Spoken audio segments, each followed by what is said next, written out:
at 11:30. And then it expanded to a second night. Yeah, we did. Double feature. Double feature, yeah. No, not the second night. No.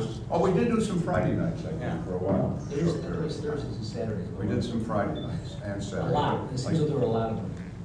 Because how many cut-ins were there per movie, was there? We used to do 4, I think. And then when we had a double feature, that meant 8 different cut-ins that we'd have to do during the commercial breaks. While people were ordering their Frank's Pizza. Yeah. Because one of our big sponsors was Frank's Pizza. If you're from this area, well, none of you are old enough to remember. Your daddy had to tell you about it, I'm sure. But the character, I did develop the voice, and it got a little more realistic and better than that.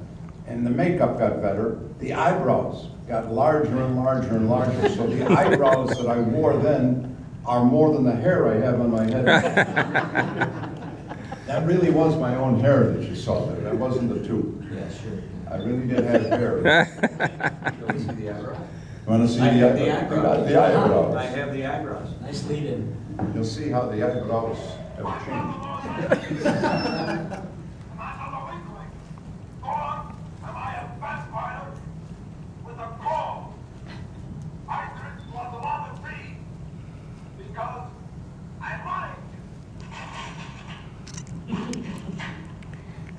Supposed to be a breakaway cup.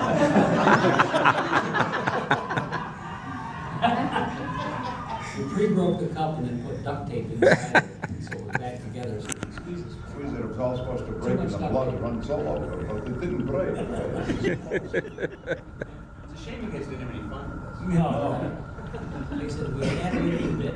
Yes. But when Tim talks about doing double features or 2 nights, it became so popular, believe it or not, that we had calls and letters from people saying, the way he does things, the kids really love him. But we think it's too late for them to stay up, or the movies frighten the kids. So, boy, if he could do something at another time that the kids would really enjoy. So then we started The Baron and His Buddies, which was an afternoon show, Monday through Friday, around 4 in the afternoon. And we had a peanut gallery, and Very Hairy It Dennis, was invented, yeah. he made the set that we did this from to look like an old dungeon. And it had a tunnel that you would walk up through, and he made it look 3-dimensional. So when you looked at it, you could see the stairways going up into the tunnel. And then we had logs. It was his idea to cut up these big logs to sit down for the stools, for the kids to sit down. And I got to tell you a silly story about that he and I just talked about. My daughter came in as a guest to celebrate her 4th birthday. And she sat down there, and in Tim's new book, there's a picture of her, and a picture of Very Hairy and I over her, with her, and she's got this cute expression on her face, but no smile, because she didn't trust him. And to this day, she's 51 years old now. She says, Dad, she said, I remember when I was there, and Very Hairy kept walking, putting his hand out to follow me around, to shake hands with me, but she said, I wouldn't shake hands with him because he pulled mean tricks on you.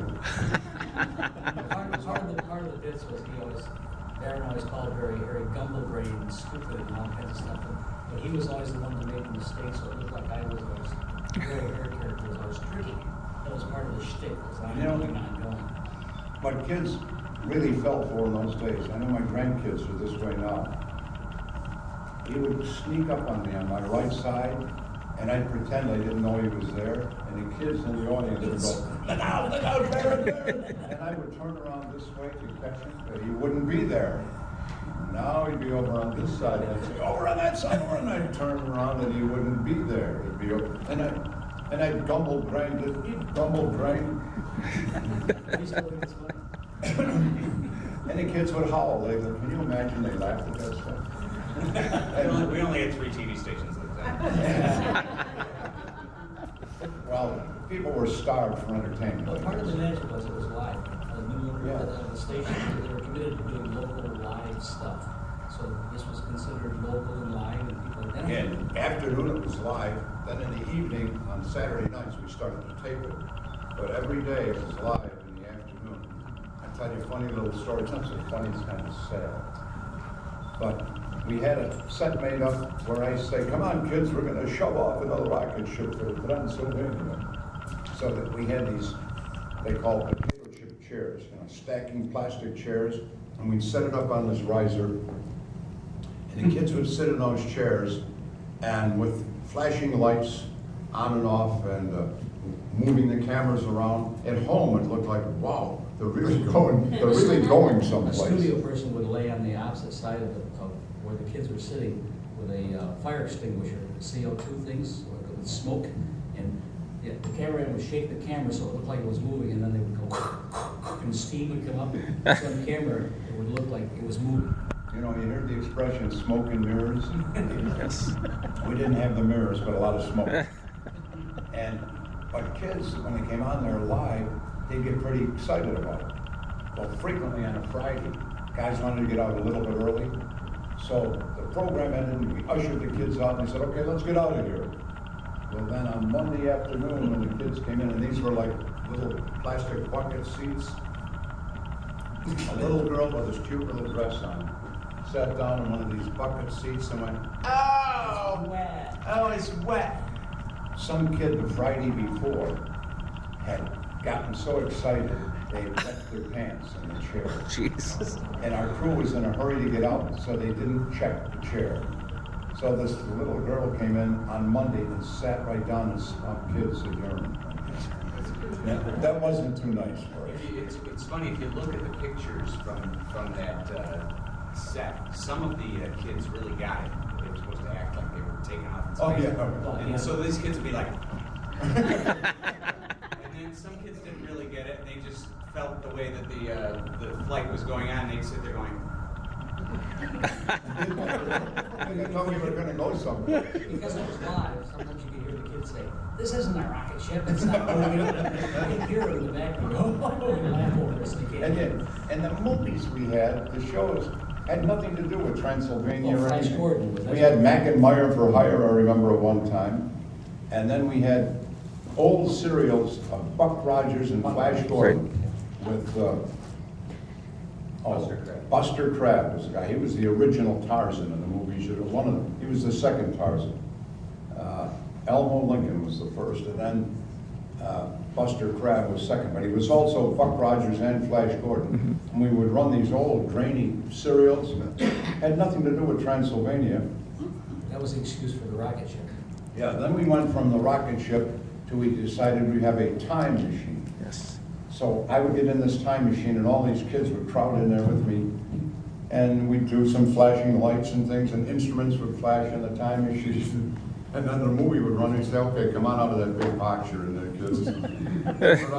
Get back in the Well, there's no time, it's the same. I say, what time is it? Smoke and mirrors. It's still only 5 o'clock. No, time didn't change at all. So it was awful. you guys did a lot of public appearances. Oh. Well, it was Dennis would come and Bill Eady, the man I mentioned before, would come with me. I gotta tell the old Ford story. Yeah, okay? I made to make these appearances, I made what looked like a crypt. Everything's made out of cardboard and wood and paint. But I made a crypt, so he would be inside this thing with a gate on it, and that would be, so you know where he was buried, he had buried the money on it. So we would throw it in a truck and go to the appearances, we'd take it and I would set it up, and then he would get in it and do an appearance.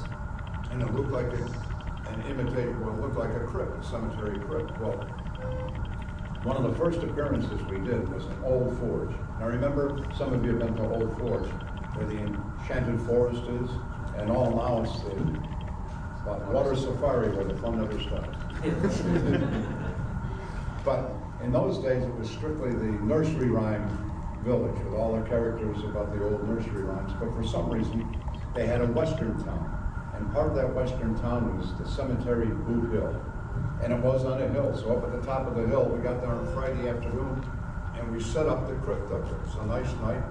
The weather forecast was going to be a sunny day on Saturday. We thought it's safe to set it there on Friday night. Now, by the way, I should let you know that we tried to emphasize and let people know that a vampire slept during the day and got up at night. He was the living dead. So as the living dead, we thought, well, this will be all good. It's kind of dark and shadowy in the crypt, that's all right.